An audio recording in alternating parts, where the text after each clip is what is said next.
Hello, it's good to be here. My name is Aaron Levitt. I'm a software systems engineer here at JPL. I work in the systems modeling and methodology group, and I'm going to be talking about system model DevOps with OML Vision. So the agenda is, what is it?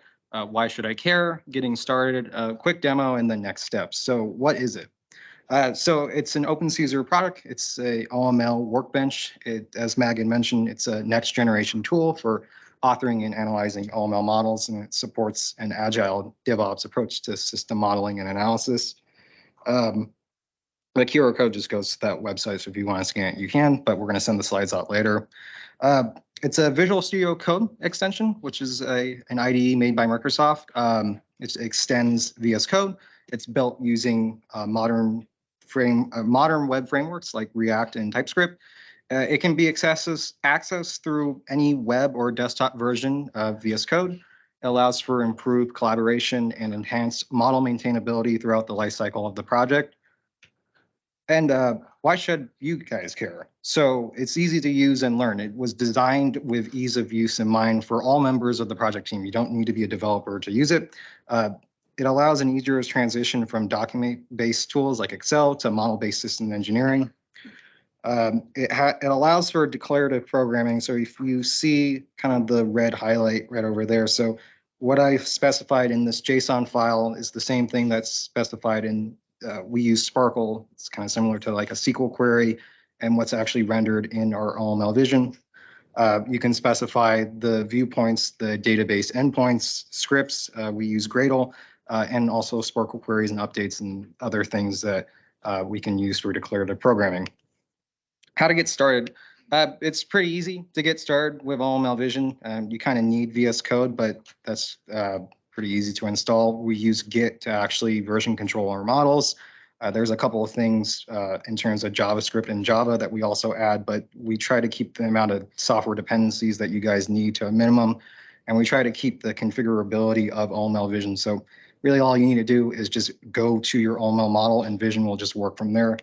I have a quick demo in a little bit that I'll show you guys, but you can get started from scratch. We have a tutorial that was actually pasted inside the chat, but you can also scan the QR code or go to that link that shows you how to get started with an OML model.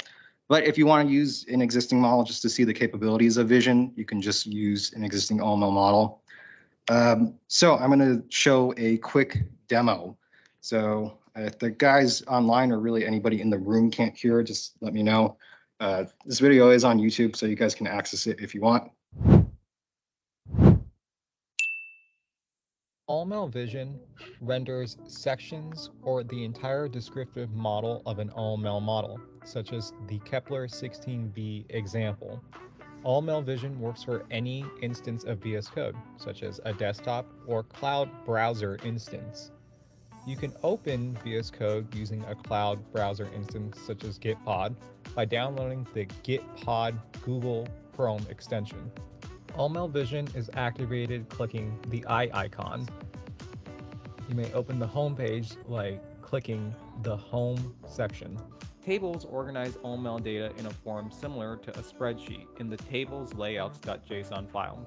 For example, if I want to see the objectives and missions for a project, I can organize that info into a table. Trees organize OML data in a form similar to a file structure in the treeslayouts.json file. For example, if I want to see the requirements and components for a project, I can organize that info into a tree.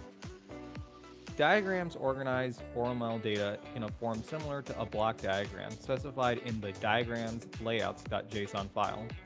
For example, if I want to see the components for a spacecraft, I can organize that info into a diagram. If I want to add a new component to the project, I can do that. OML Vision supports multiple users interacting with the model at the same time. The new test component is successfully rendered in OML Vision. This model is configured with GitHub Actions to verify the model and generate reports that are displayed on GitHub pages after a successful push commit to GitHub. Thank you for your time, and I hope you enjoyed this demo of OML Vision. Okay, cool. Let's go to the next part. Sorry, I want to play it again.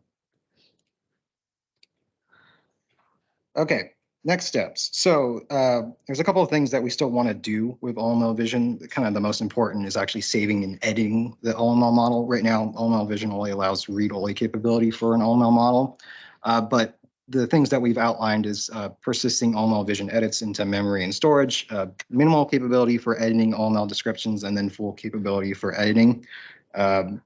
You can read the descriptions kind of underneath the bullet points, but those are the things that we've identified as a team that we still need to do for OML Vision.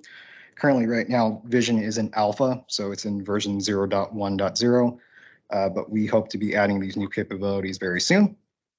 One of the things that we have been doing for the extension itself is having a DevOps pipeline. So you start off in either your local workspace or code space. So anybody that's a software engineer or is familiar with Git, basically you push your commit to GitHub or GitLab or really any online repository for Git. It kicks off all these actions automatically, such as building the extension, packaging it into a file that VS Code can understand, testing the extension to make sure that there's no new code that was pushed that will break OML Vision, deploying it to our staging environment, quality assurance, and then eventually pushing it to the Visual Studio Code's marketplace where anybody can actually download OML Vision from there. So we have a really easy way if people want new features or they want to report any bugs.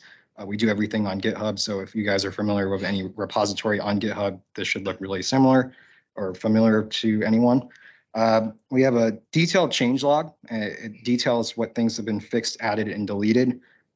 We also have a blog that kind of mentions what these new features actually do and how it will benefit someone that's using OML Vision. And that's it for my presentation.